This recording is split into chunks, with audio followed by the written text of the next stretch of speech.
Үйлестірім тығыздық функциясымен берілген x үзілістік шамасы мына аралықта дейді. Бұл ең маңыздысы. Адам бұға дейін және ықтималдық дегеніміз осы. Ықтималдық дегеніміз үлкен f от x тең кішкентай f от x dx міне. Осы. Сол кезде а пунктінде біз не істейміз? А пунктінде жаңағы біздің функциямызды f от x қай аралықта 0-ден 4-ке дейін dx деп есептейміз. Сол кезде 0-ден 4-ке дейін тең 0-ден 4-ке дейін тең деппін ғой. Функцияны жазайық. kx квадрат dx. Осы толығымен қаншаға тең болады дедік? Толық 1-ге тең дейміз. Осыны 1-ге тең деп есептейміз. Сол кезде интегралын есептейтін болсақ, kx куб бөлінген 3 болады. 0-ден 4-ке дейін тең 1-ге. X-тің орнына 4-ті қойымызды k-ны табымыз керек қой бізге бірінші есепте. K-ді тап деп тұр ғой, соны k-ны табымыз. Демек, 3-тен k-ны жазып қойық. 3-тен k-ны қойсақ, көбейтілген. Енді 0-ді қойсақ 0 ғой, жоғары шекті қана қоя саламыз. Ол 64, 64 тең 1.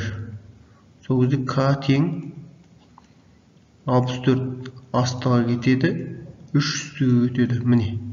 K-ның мәні 64-тен 3 болды ма? Ой, сіз K-ны интегралдан шыға жүрдіңіз бе? Енді тұрақты ғой. Шыға жүрдіңіз? Иә, тұрақты. Келесі.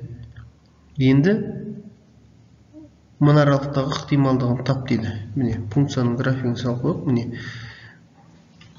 Енді бізге графигін салу керек болады. Графигін салу үшін мен және функциямыздың түрі қандай болды сол кезде? Функциямыздың түрі болды 64-тен 3 x квадрат болды міне. Функциямыздың түрі. Енді оның графигі бізде 0-ден 4-ке дейін ғой міне. Мынаны көріп тұрғандарыңызда бұл парабола. Бәрібір нүктесін берсек, міне мына бір арадағы парабола шығады. Мынадағы. Тек қана мына аралықтағы 0 мен 4 аралығындағы. Енді бізге ықтималдықта b деген пункті ықтималдықты тап деп жатыр. Мына 1 мен 3 аралығындағы ықтималдығын тап десе, біз жаңағы интеграл 1-ден 3-ке дейін.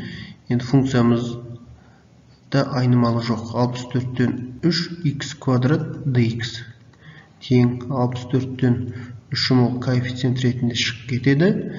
Ал x квадраттың алғашқысы x куб бөлінген 3 ғой. 1-ден 3-ке дейін. 3 пен 3 қысқарып кетеді. 64-тен 1-ді коэффициент ретінде шығарып қояйық. Енді 3-ті қойсам 3-тің кубы минус 1-дің кубы. Демек 64-тен 1 көбейтілген 3-тің кубы 27. 27-тен 1-ді алсақ 26 болады.